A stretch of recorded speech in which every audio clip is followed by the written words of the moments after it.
Los psicoanalistas llaman a esto un insight, cuando a uno se le abre el cerebro y se da cuenta que está frente a una realidad que no había percibido hasta ese momento.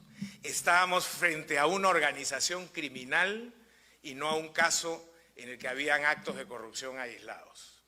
Y entonces, cuando empezamos a pegar las figuritas en el organigrama que se empezó a armar, encontramos esto.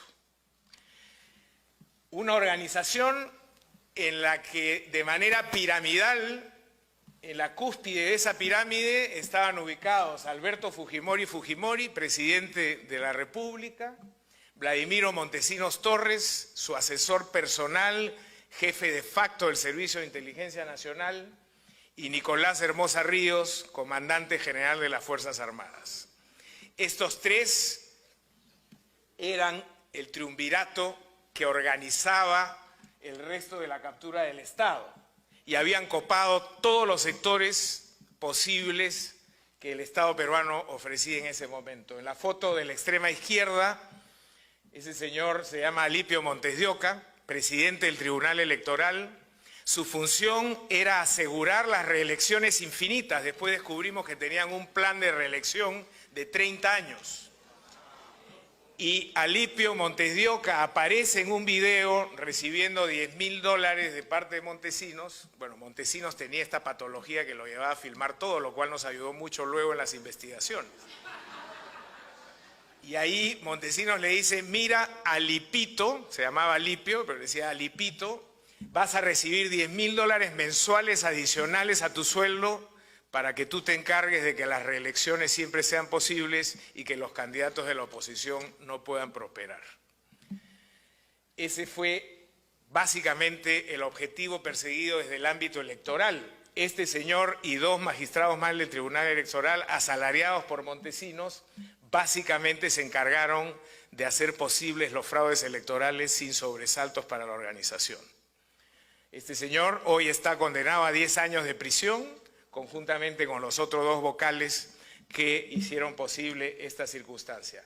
El personaje que está a su lado es Alejandro Rodríguez Medrano, magistrado de la Corte Suprema, presidente de facto del Poder Judicial, que era quien llevaba a los otros magistrados al Servicio de Inteligencia Nacional para hacer posible el control del Poder Judicial. Cualquier parecido con la realidad es pura ficción, por favor.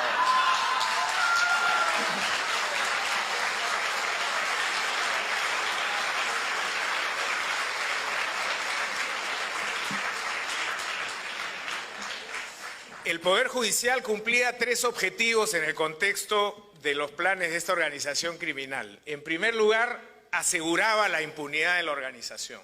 No había un solo caso que pudiera pasar al sistema judicial y que terminara en una sentencia condenatoria. En segundo lugar, era el bulldog del régimen, perseguía a los enemigos políticos, les abrían casos penales, los obligaban a huir del país. Lo hicieron con algunos magistrados del Tribunal Constitucional, con Baruch Ifcher, propietario de Canal 2, y otros que empezaron a cuestionar al gobierno y su red ilegal. Entonces se convirtió en un instrumento de persecución política. Y en tercer lugar, fue un aparato extorsivo. Cuando encontraban casos donde había mucho dinero, casos de mineras, de pesqueras, de grandes inversiones, aparecían y se vendían a una de las partes para asegurarles un resultado. Si las vacas estaban flacas y no había muchos casos, entonces los creaban, se inventaban casos, denunciaban a personas y luego les cobraban para archivarles el caso que ellos mismos habían generado. Y esta fue entonces una de las cajas chicas de la organización criminal. El sujeto del medio es Víctor Joy Guay, presidente del Congreso, operador político de la organización criminal, era el encargado de tener alineados a todos los congresistas para que votaran en determinadas circunstancias. En esa época la tecnología celular no estaba desarrollada y entonces todo se manejaba por Viper y los convocaban por Viper a votar y ahí se enviaban las instrucciones del régimen para que se alinearan en lo que el triunvirato decidía hacer. Y además era el encargado de enlazar con los medios de comunicación social para que hubiera una sola voz. En ese momento en el Perú habían 7 canales de televisión abierta y 2 canales de cable. De los 7 canales de televisión abierta, el gobierno tenía comprados a 6. Y tenemos los videos donde aparecen entregando millones de dólares, siempre en la sala del Servicio de Inteligencia, para comprar la línea editorial, que la prensa no cuestionara al gobierno y que más bien atacara a sus enemigos. Y el 7º canal no lo compraron porque era el canal del Estado, entonces ese era gratis. Con lo cual tenían 100% del control de la televisión abierta, y de los 2 canales de cable compraron uno por 10 millones de dólares y el otro jugó un papel muy relevante en la caída del régimen, que fue Canal N, que subsiste hasta el día de hoy, un canal solamente de noticias. El calvo que está a su izquierda es el señor Venero. Venero era el financista de la organización, el encargado de sacar el dinero a los paraísos fiscales, de operar con los bancos y sacarle los fondos, robarle los fondos a la Caja de Pensiones Militar y Policial, que es fue una fuente de financiamiento permanente de esta organización.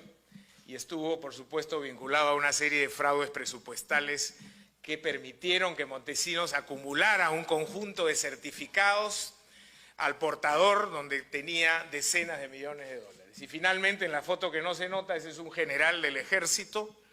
El ejército cumplió un rol también bajo el control de esta organización, porque el ejército está en el Perú bajo el control de la zona donde se produce la hoja de coca. El Perú es el primer productor de cocaína en el mundo y esta era una fuente inagotable de recursos. Se cobraban cupos a las organizaciones narcotraficantes para que dejaran despegar a las avionetas o pasar a las embarcaciones, y ese dinero iba repartiéndose entre los militares de la zona y llegaba luego a Montesinos. También fueron utilizados los militares como un aparato de violación de derechos humanos, y ahí se crea el famoso Grupo Colina, que hoy está desbaratado, todos en prisión, que básicamente se dedicó a asesinar a aquellas personas que se sospechaba o sospechaban ellos que estaban vinculados a organizaciones terroristas. Luego, como suele ocurrir, degeneró en un grupo de alquiler que asesinaba a los enemigos políticos o a rivales económicos, incluso de empresas competidoras, por una suma de dinero. Esto no agota, por cierto, el ámbito del Estado peruano, pero creo que es una buena foto de cómo se llegó a capturar totalmente la estructura del Estado. En la parte superior había un aparato administrativo con abogados, contadores, militares, asesores de inteligencia que le daban movilidad a toda esta organización. Bueno, esto es lo que encontramos a las muy pocas semanas de iniciar las investigaciones. Un poder ejecutivo capturado, un poder legislativo capturado, la administración de justicia sometida, el poder electoral sometido, las Fuerzas Armadas y policiales totalmente contaminadas.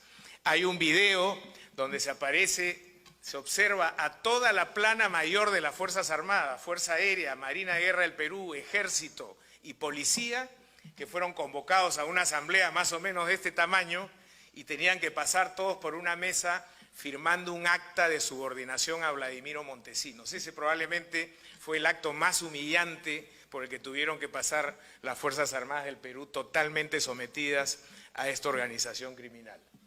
Y en el ámbito del sector privado, por supuesto, también hubo una comparsa de muchos empresarios, no solamente los dueños de canales de televisión y de prensa escrita, también estaban ahí varios empresarios que prefirieron someter sus voluntades a los designios de Montesinos a cambio de determinados favores en leyes, reducción de aranceles, etcétera, y por supuesto el sistema financiero. Tenemos varios videos donde aparecen banqueros conocidos instruyendo a Montesinos de cómo poder lavar su dinero hacia paraísos fiscales sin riesgo alguno. ¿Cómo se financiaba esta organización? Logramos determinar que tenía varias fórmulas. En primer lugar, había, digamos, una caja para el gasto corriente, que era una caja que se armaba con 4 millones de dólares mensuales que recababan de las Fuerzas Armadas. Cada jefe de una de las Fuerzas Armadas tenía que llevar $1 millón. Ejército, Marina, Aviación y Policía hacían los 4 millones de dólares mensuales que servían para pagar a los jueces, a los fiscales, a los dueños de los canales de televisión, etc.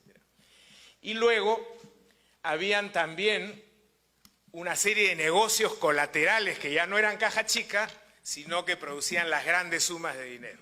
Sobrevaluaciones de obras de infraestructura, contratos entregados a determinados grupos económicos, sobornos por compra de infraestructura militar, armamento, bajo el manto de la seguridad nacional. Se cometió mucho robo en ese caso, entrega de concesiones nacionales, saqueo de la caja de pensiones militar y policial, y en fin, un sinnúmero de negocios ilegales que le permitían manejar cientos de millones de dólares a esta organización.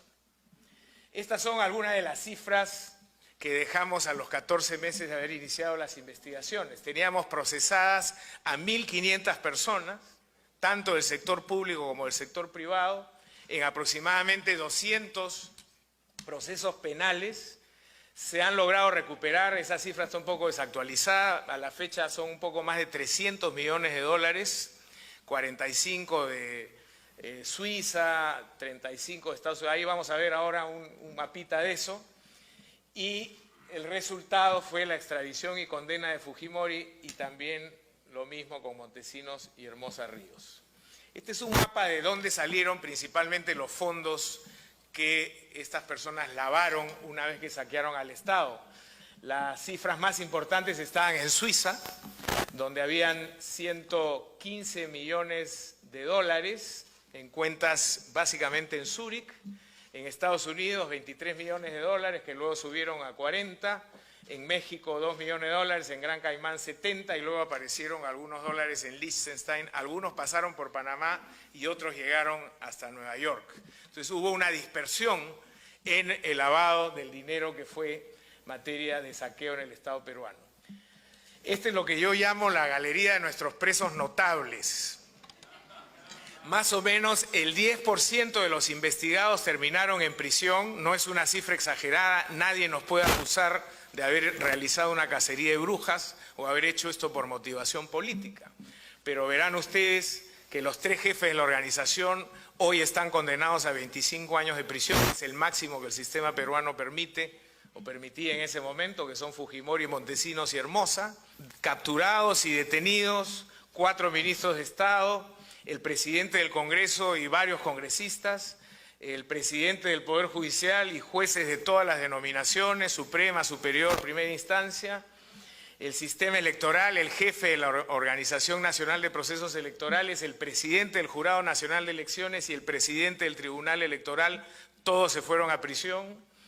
La fiscal de la Nación, que fue condenada a 10 años de prisión al demostrarse que también estaba en la planilla de Montesinos, y fiscales de distintas denominaciones, varios alcaldes, y probablemente la cifra más importante, más impactante diría yo, es 14 generales de las Fuerzas Armadas y de la Policía Nacional fueron capturados en una noche y llevados a prisión por vínculos probados con esta organización criminal. En el sector privado, varios dueños de televisión y banqueros terminaron en prisión, no todos los que hubiéramos querido, pero en ese caso era más complejo porque podían pagar defensas mucho más sofisticadas que las de los otros procesados y complicaron mucho las investigaciones. Pero en todo caso, creo que esto da una imagen del impacto que esta red criminal tuvo en el Estado peruano.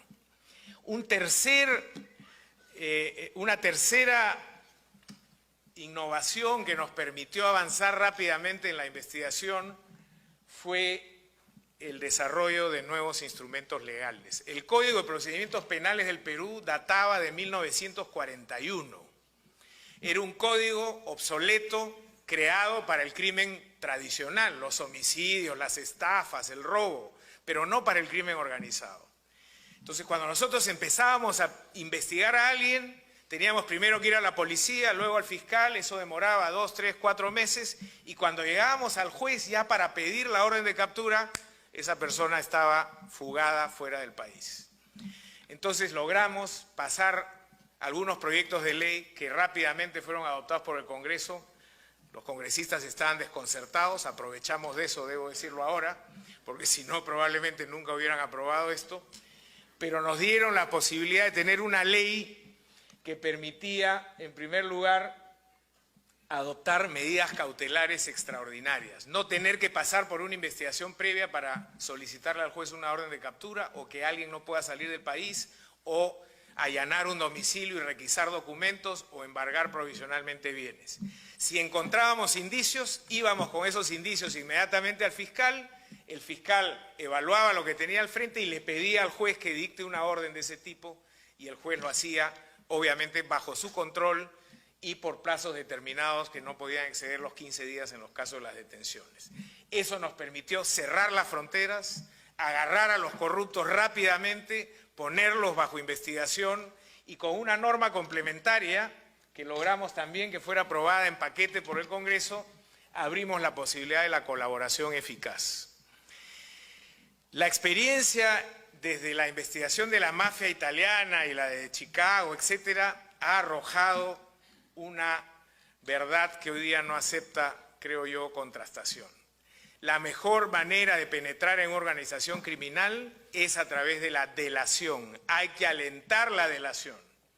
Y entonces se han creado estos sistemas que se llaman sistemas premiales, por los cuales uno canjea con personas que están comprometidas con esa organización información a cambio de darles una sanción menor o en algunos casos incluso exonerarlos de responsabilidad. Hubo un cierto debate si esto era inmoral.